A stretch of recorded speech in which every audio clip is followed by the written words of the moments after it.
नमस्कार बंधुरा आमी टुम्पा आटी नतून रेसिपिते आपनादेर सबाइके स्वागत।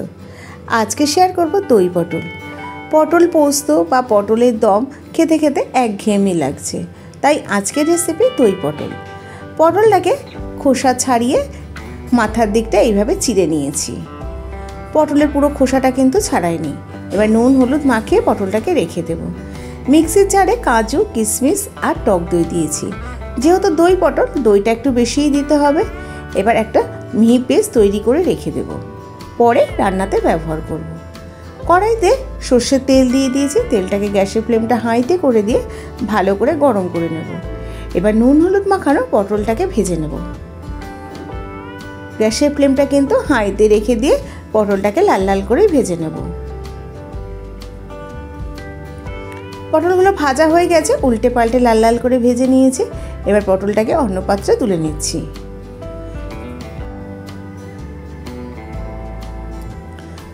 তেলটা আর পাল্টাচ্ছি না, ওই তেলের মধ্যে দুটো ছোট এলাচ মুখটা ফাটিয়ে নিয়েছি আর দারচিনি ফোড়নে দিয়ে দিলাম।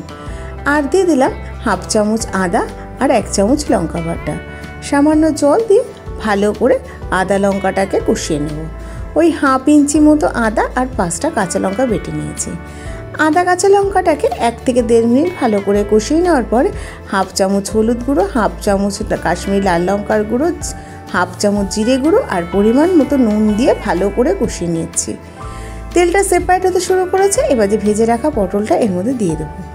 পটলটাকে দিয়েও গ্যাসের ফ্লেমটা মিডিয়ামে রেখে দিয়ে আরও 4 থেকে 5 মিনিট সময় ধরে ভালো করে কষিয়ে নেব। এইভাবে পটলটা যদি কষানো হয় পটলের স্বাদটা কিন্তু খুব সুন্দর হয়। এবার টক দই, কাজু বাদাম, কিশমিশ যে বেটে রেখেছিলাম সেটা দিয়ে দিলাম। একটু খুন্তি চালিয়ে ভালো করে কষিয়ে নিতে হবে, যেহেতু কাজু বাদাম দেওয়া আছে কড়াইতে লেগে যাওয়ার সম্ভাবনা থাকে। ভালো করে কষিয়ে নেওয়া হয়ে গেছে, তেলটা সেপারেট হতে শুরু করেছে।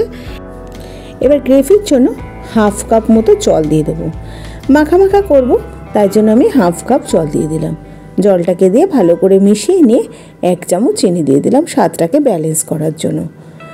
আর নিরামিষ রান্না চিনি না দিলে কিন্তু স্বাদটা ভালো লাগে না।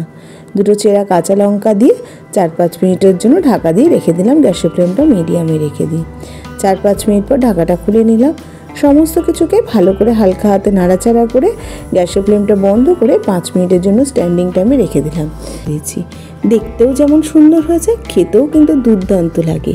যে কোনো নিরামিষ দিনে এইভাবে দই পটল বানানোর অনুরোধ রইল। তাহলে আজকে এই পর্যন্ত, আবার হাজির হয়ে যাব নতুন কোনো রেসিপির সাথে। ভালো থাকবেন, সুস্থ থাকবেন, ধন্যবাদ।